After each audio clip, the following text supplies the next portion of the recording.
Street of Gibraltar, جس کو ancient Greeks اور رومنز پلرز آف ہرکیولیس کے نام سے پہچانتے تھے، یہ ایک تنگ چینل ہے جو اٹلانٹک اوشن کو میڈیٹرینین سی کے ساتھ جوڑتا ہے۔ یہ چھوٹا سمندری چینل دنیا کے دو اہم کانٹیننٹس کے بیچ سے گزرتا ہے، جن کا کم سے کم فاصلہ صرف 13 کلومیٹرز ہے۔ اس پوائنٹ پہ افریقہ اور یورپ اتنے قریب ہو جاتے ہیں کہ ایک طرف کھڑے ہو کر دیکھا جائے تو دوسرا کانٹیننٹ آسانی سے دیکھا جا سکتا ہے، لیکن ابھی تک ان کو آپس میں جوڑنے کے لیے کوئی برج نہیں بنایا گیا۔ دونوں کانٹیننٹس کو آپس میں زمینی راستے سے جوڑنے کے لیے پچھلی کئی دہائیوں سے بے شمار پروپوزلز دیے جا چکے ہیں۔ یہ راستہ کافی امپورٹنٹ ہے کیونکہ یہ یورپین یونین کی 45 کروڑ اور افریقہ کی 150 کروڑ کی آبادی کو آپس میں جوڑنے کے کام آ سکتا ہے۔ اس کا دونوں کانٹیننٹس کی اکنامی پر بہت بڑا اثر پڑے گا۔ ٹریڈ بڑھ سکے گی، ٹرانسپورٹیشن بہتر ہوگی اور ٹورزم بھی کافی حد تک بڑھ جائے گا۔ پر سوال یہ ہے کہ جب اتنے زیادہ فائدے بھی ہیں تو پھر ابھی تک اسٹریٹ آف جبرالٹر پر کوئی برج کیوں نہیں بنایا گیا؟ ناظرین، اسٹریٹ آف جبرالٹر دو اہم واٹر باڈیز کو آپس میں جوڑتا ہے، اٹلانٹک اوشن اور میڈیٹرینین سی۔ یہ اسٹریٹ قریب 57 کلومیٹرز لمبا، جبکہ اسپین کے ٹریفا اور موراکو کے سیریز پوائنٹ سے اس کی چوڑائی صرف 8 میل یا پھر 13 کلومیٹرز ہے۔ اور گہرائی کی بات کی جائے تو پورے اسٹریٹ کی ایوریج ڈیپتھ قریب 1200 فیٹ یا پھر 365 میٹرز ہے۔ یہ اسٹریٹ دیکھنے میں جتنا چھوٹا لگتا ہے اتنا ہی اس کی اہمیت بہت زیادہ ہے، کیونکہ یہ میڈیٹرینین اور اٹلانٹک اوشن کے بیچ ایک قدرتی راستہ ہے۔ اس کے برعکس سوئز کینال کو دیکھا جائے تو یہ مین میڈ کینال ریڈ سی اور میڈیٹرینین کے بیچ شپس کے لیے ایک راستہ فراہم کرتا ہے۔ سوئز کینال کی وڈتھ بہت کم ہے، جس میں فل سائز کے بحری جہازوں کے پھنسنے کا خطرہ ہمیشہ منڈلا رہا ہوتا ہے۔ اسٹریٹ آف جبرالٹر بڑی سائز کی کارگو شپس کے لیے ایک کھلا راستہ فراہم کرتا ہے، جس کی وجہ سے یہاں سے گزرنے والی شپس کی تعداد بھی کافی زیادہ ہے۔ سوئز کینال سے ہر سال 20,000 شپس گزرتی ہیں، پیناما کینال سے 14,000 اور اسٹریٹ آف جبرالٹر سے حیرت انگیز طور پہ سالانہ 1 لاکھ سے زیادہ شپس گزرتی ہیں۔ بہت ساری کارگو ویسلز ویسٹرن ہیمیسفیئر سے قیمتی سامان مڈل ایسٹ، افریقہ اور یورپ تک لاتی ہیں، جبکہ کچھ سوئز کینال کو کراس کر کے ایشیا اور چائنا تک بھی جاتی ہیں۔ اسی طرح مڈل ایسٹ سے ویسٹرن یورپ یا پھر امریکہ جانے کے لیے بھی شپس کو اسٹریٹ آف جبرالٹر کو ہی استعمال کرنا پڑتا ہے۔ اور کیونکہ strait of Gibraltar fossil fuel rich ملکوں کے قریب ہے، اسی وجہ سے آئل ویسلز کا یہاں سے گزرنا بھی روز کا معمول ہے۔ ایک رپورٹ کے مطابق اسٹریٹ سے ڈیلی قریب 300 آئل ویسلز گزرتی ہیں، جن کی مالیت اربوں ڈالر ہوتی ہے۔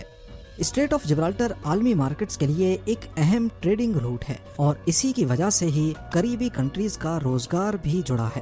اسپین کا الجزیرس پورٹ جو یورپ کا سب سے بڑا شپنگ پورٹ ہے، اور موراکو میں ٹینجر پورٹ بھی تیزی سے بڑھتا جا رہا ہے۔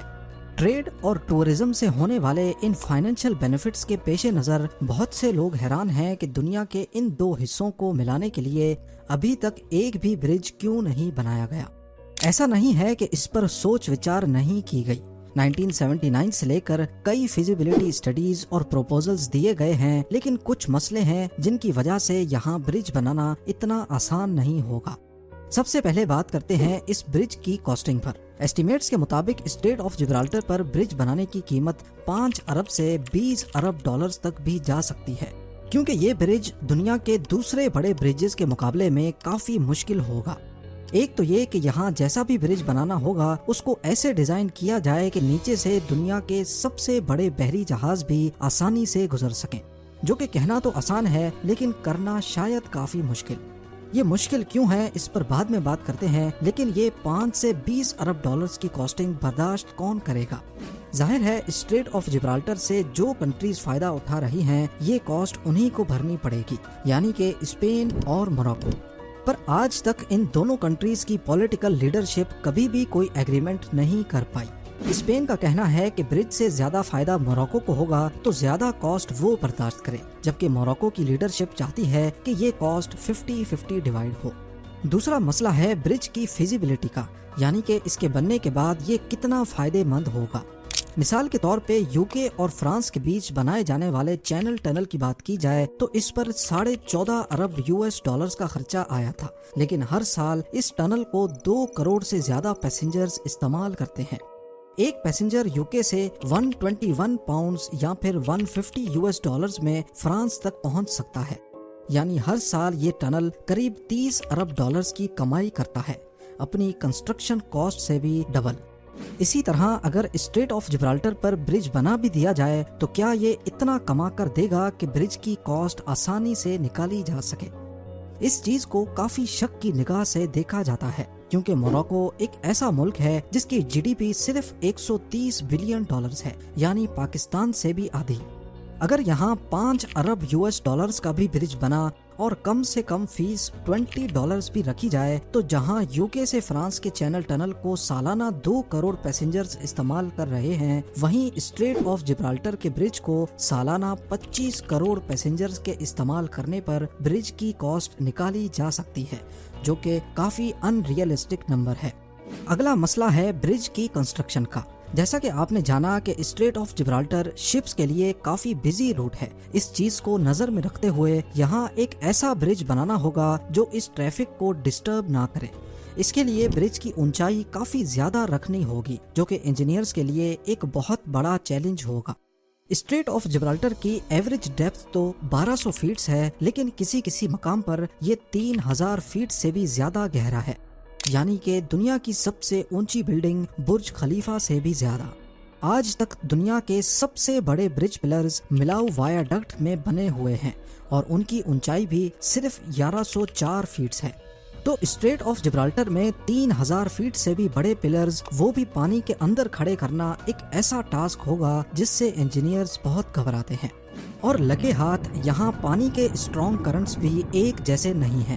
اوشن کے باٹم پہ پانی ایسٹ سے ویسٹ کی طرف جاتا ہے اور سرفیس پہ ویسٹ سے ایسٹ کی طرف، یعنی اگر اتنے اونچے پلرز یہاں کھڑے کیے گئے تو ان کو دونوں طرف سے پانی کے پریشر کو برداشت کرنا ہوگا۔ لیکن اس برج کو سب سے بڑا خطرہ پانی میں کھڑے دنیا کے سب سے بڑے پلر سے نہیں بلکہ ارتھ کی ٹیکٹونک پلیٹ سے ہوگا۔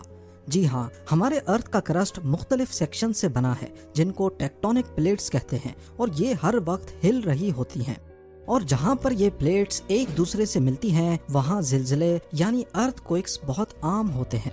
بدقسمتی سے افریقن اور یوریشین پلیٹس جس جگہ پر ملتی ہیں اسی کے اوپر اسٹریٹ آف جبرالٹر ہے، یعنی اگر یہاں برج بن بھی گیا تو اس کا نتیجہ کافی بھیانک ہو سکتا ہے۔ اس ریجن میں ارتھ کوئک سے بچے رہنا صرف وقت کا کھیل ہے۔ 1755 میں لسبن ارتھ کوئک آیا جس کا ریکٹر اسکیل پہ میگنیٹیوڈ 8.5 سے 9 تک تھا۔ اس کی وجہ سے پورچگل، اسپین اور موراکو میں خوب تباہی مچی۔ اسی طرح 1960 میں 5.7 میگنیٹیوڈ والا اگادیر ارتھ کوئک آیا جس نے اگادیر اور موراکو میں تباہی پھیر دی۔ یعنی اسٹریٹ آف جبرالٹر پہ برج بنانے کا مطلب یہ ہے کہ اس کو اٹلانٹک اوشن کے ہائی کرنٹس کا مقابلہ تو کرنا ہی ہوگا، اوپر سے 9 یا 10 میگنیٹیوڈ کے زلزلے کو بھی برداشت کرنا ہوگا۔ ان سب خطروں کے ساتھ ساتھ اسٹریٹ آف جبرالٹر کا اوشن فلور بھی اسٹیبل نہیں ہے۔ ریسرچرز کا کہنا ہے کہ اسٹریٹ کے نیچے سافٹ کلے کی لیئرز ہیں جو کسی بھی اسٹرکچر کو سپورٹ نہیں کر سکتی۔ یہ سافٹ کلے جیولوجیکل ایکٹیویٹی کے دوران یا پھر کسی بھی قسم کے پریشر پر آسانی سے ادھر ادھر ہو سکتی ہیں۔ جیولوجسٹ نے خبردار کیا ہے کہ اس علاقے میں کوئی بھی کنسٹرکشن پروجیکٹ ان کلے چینلز کی وجہ سے تباہ کن طور پہ ناکام ہو سکتا ہے، پر اس کا مطلب یہ نہیں ہے کہ دونوں کانٹیننٹس کو کسی بھی طرح جوڑا نہیں جا سکتا۔ کئی آلٹرنیٹس بھی دیے گئے ہیں، جیسا کہ اوشن فلور کے نیچے سے گزرنے والا ٹنل، یوکے اور فرانس کے بیچ چینل ٹنل جیسا، پر یہ پروجیکٹ کی کاسٹ کو اور زیادہ بڑھا دے گا، جو اس پروجیکٹ کی فیزیبلٹی پر سوالیہ نشان کھڑا کر دیتا ہے۔ دوسری طرف اسپین اور یورپین یونین کنٹریز کا ماننا ہے کہ ٹنل یا برج بنانے کے بعد یورپ میں بہت سارے افریقن ریفیوجیز یا انلیگل امیگرینٹس کی تعداد بڑھ جائے گی، جس پر کنٹرول پانا بہت مشکل ہو سکتا ہے۔ یہی سب وجوہات ہیں جس کی وجہ سے اسٹریٹ آف جبرالٹر پر دونوں کانٹیننٹس کا فاصلہ نہ ہونے کے باوجود بھی یہاں آج تک کوئی برج نہیں بنایا گیا۔ امید ہے ویڈیو بھی آپ لوگ بھرپور لائک اور شیئر کریں گے۔ آپ لوگوں کے پیار بھرے کامنٹس کا بے حد شکریہ۔ ملتے ہیں اگلی شاندار ویڈیو میں۔